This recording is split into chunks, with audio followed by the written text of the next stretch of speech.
Olá pessoal, tudo bem? Aqui é a Tassiana, psicóloga e idealizadora do Além da Timidez. Bom, essa semana vou pegar a sugestão de uma pessoa que me pediu para dizer um pouco, para falar um pouco sobre como os familiares podem ajudar as pessoas que têm fobia social, né? E isso realmente é muito importante porque o contexto onde a pessoa está inserido, né, pode facilitar, né, nesse processo de tratamento, de melhora da fobia social, ou pode atrapalhar muito, né, inclusive até fazer com que a pessoa piore o quadro dela. Então, realmente as pessoas que são mais significativas para esse paciente, para essa pessoa, né, que no caso é o contexto familiar, que normalmente são as pessoas mais significativas mesmo, é importante que essas pessoas contribuam, né? Ajudem, facilitem o caminho dessas pessoas. Então, eu pensei um pouquinho o que poderia facilitar, né? Então, se você é familiar de uma pessoa que tem fobia social, tem alguns pontos que é importante você considerar, né? Então, em primeiro lugar, busque informação, né? Conheça sobre a fobia social, porque é uma doença muito desconhecida, né? Às vezes a depressão atualmente é uma doença que as pessoas falam mais, né? O transtorno de ansiedade generalizada também é uma doença que as pessoas falam mais, enfim. Mas a fobia social em si, ela não costuma ser muito conhecida, né? Muitas pessoas nem sabem que ela existe. Muita gente acha que é só uma timidez, né? Que tem gente que é mais tímido e tem gente que é menos tímido. Não, gente, fobia social é um quadro, é um transtorno de ansiedade sério que causa muitas limitações e é importante, se você convive com uma pessoa que tem fobia social, que você entenda que isso é uma doença, né? Que é um transtorno mental, que foi desenvolvido na pessoa, ela não nasceu com a fobia social, isso não existe, né? Então, ela desenvolveu essa doença e assim como ela desenvolveu essa doença, ela pode se tratar dessa doença. É uma doença tratável, né? Então, buscar saber informações, ter consciência de como que isso funciona, é o primeiro passo, né? Segundo, na medida do possível, não rotular, não apontar, né? Então, se você sabe que essa é uma dificuldade da pessoa, tome cuidado, né? Por exemplo, ó, muitas vezes o paciente ele está num processo de tentativas, ele quer enfrentar, e aí se o enfrentamento dele for muito apontado, até para o lado positivo, às vezes a pessoa quer, como forma de incentivo, né?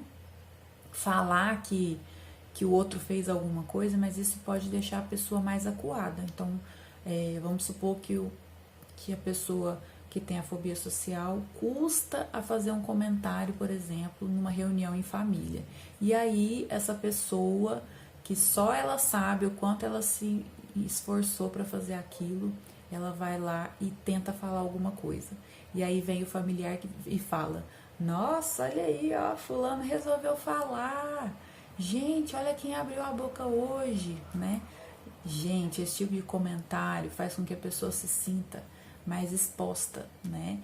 Ela tá trabalhando para lidar melhor com essa questão de ser o centro da atenção, de ser vista, né? E aí vem alguém e faz com que isso seja potencializado. Então, tomem cuidado, né? Esses tipos de comentários, eles não ajudam, né? É melhor que você não fale publicamente, por exemplo. Então, se você viu que a pessoa se esforçou e fez um comentário numa reunião de família e você quer incentivar essa pessoa, depois, quando passar, quando você tiver com essa pessoa individualmente, comente com ela: Nossa, fulano, que legal, né? Você conseguiu falar na reunião de família. E isso sim é um incentivo, né? Isso sim é uma forma de mostrar para a pessoa que você viu, que você achou bacana e que ela pode continuar, que está indo bem, né? Então, comentários públicos não são bacanas. Outra coisa, rotulação, né, que eu falei. Rotular, gente, a rotulação, ela é uma coisa estática. Quando a gente diz que alguém é alguma coisa, parece que é uma coisa eterna, né? Até a timidez, ela é rotulada de uma forma inadequada, porque as pessoas não são tímidas, elas estão tímidas. Depois eu posso até gravar um vídeo falando bastante sobre esse rótulo que é tão comum na sociedade, né?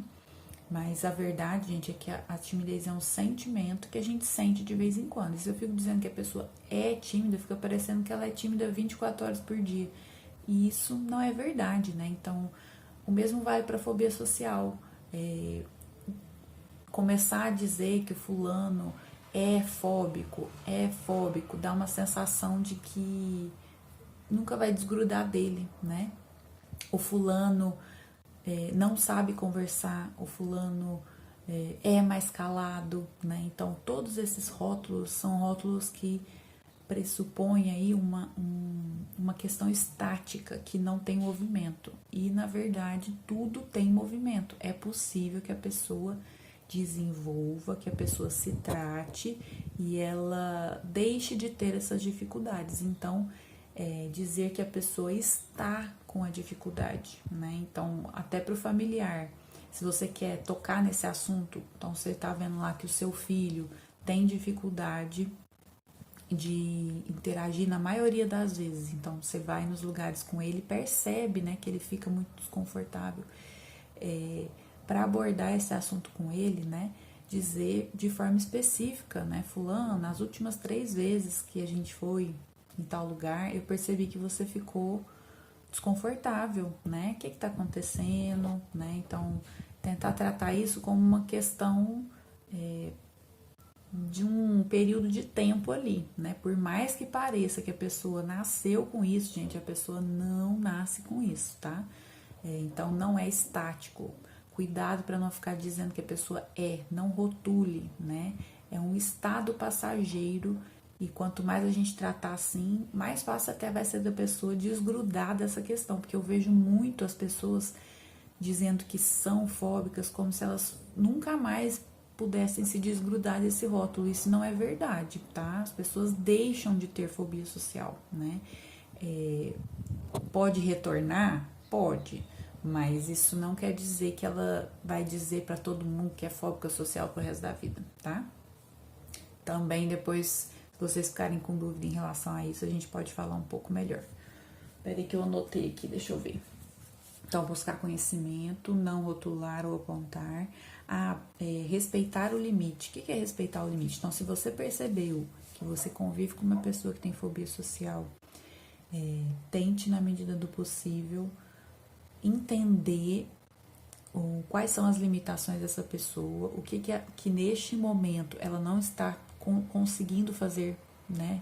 Ou não está conseguindo fazer de jeito nenhum, ou quando faz muito, com muitos sintomas, sentindo muita ansiedade, e respeite esse limite, né? Ficar forçando a pessoa, vai lá, né? Pode ser mais traumatizante. Então, a gente, claro, pode incentivar a pessoa, né? Falar, você não quer que a gente tenta ir? O que você acha? Agora, forçar, falar, larga de ser boba, vai lá, né? Então, isso não é respeitar o limite, né? Então, as pessoas, elas têm determinados graus de fobia social, né? Cada um vai ter o seu limite, né? Aquilo que tá muito difícil para a pessoa, e a gente tem que começar a incentivar das coisas mais fáceis, vamos dizer assim, né? Então, vamos supor que para a pessoa o auge do desconforto, da ansiedade, é quando ela tem que falar em público, né? Sei lá, fazer um comentário numa roda de mais pessoas. Você, enquanto familiar, não pode ficar forçando esse limite, né? Jogar a pessoa lá e falar, e aí, fulano, fala alguma coisa, né? Não, a gente tem que pensar o que seria mais fácil para essa pessoa, né? Então, às vezes a pessoa que tem dificuldade de falar na frente de um grupo de pessoas, ela não vai nem entrar no meio desse grupo, ou seja, ela não vai ter coragem, né? Não vai ter, não é coragem, né? Falei, desculpa, não é questão de coragem. Ela não vai ter condições, né, de entrar dentro desse grupo. Então, incentivar inicialmente para que a pessoa apenas fique ali, né, naquele contexto, vem cá, fica aqui comigo, ela não necessariamente precisa falar nada, você não precisa puxar a língua dela, nada disso, né? Então é ir entendendo quais são os limites dessa pessoa, de que forma que a fobia contaminou ali aquela situação social, né? Quais são as dificuldades daquela pessoa e tentar incentivar de pouco em pouco e não que a pessoa já se jogue na situação e faça tudo e é só falar, né? Muitas pessoas têm esse jeito de querer incentivar, né? Os familiares às vezes falam, fulano, você tem que falar mais, você tem que chegar lá e cumprimentar, você tem que... Gente, a pessoa não é simples assim. Se fosse simples assim, ela já tinha resolvido, né? Então, nós estamos falando de um transtorno de ansiedade que causa muitas limitações e a gente precisa entender mais esses limites, tá bom? E, por último, uma questão que a gente nem percebe, mas que já ajuda, é servir de modelo, né? O que é servir de modelo? E isso vale muito também na primeira infância, na adolescência. Então, para uma pessoa construir a crença de que as interações sociais não são fonte de medo, de desconfiança, ela precisa ver, né, os familiares dela convivendo nesses ambientes de forma saudável, né? Ver que os pais têm interações sociais bacanas, que tá tudo bem, né? Então, pode ser que muitas pessoas que desenvolvam fobia social não tiveram tantos exemplos positivos, né, de modelos de como interagir socialmente. Ou então essas pessoas se sentiram muito acuadas por ver que os familiares eram muito expansivos, muito diferentes do que eles se enxergavam, e os familiares apontavam essa diferença, né? Como se fosse uma coisa errada, como se essa pessoa estivesse destoando do contexto, né? Então, servir de modelo, né? Então, eu, enquanto mãe, né, de uma criança que pode desenvolver uma fobia social, um adolescente, eu posso mostrar na medida do possível para essa pessoa que interagir socialmente é positivo, que essa pessoa não precisa ter medo daquela interação, né? Acolher a diferença, né? Que cada pessoa é de um jeito, interage até determinada forma. Uns falam mais, outros falam menos, uns vão falar mais da vida pessoal, outros vão falar menos, mas que não há necessidade de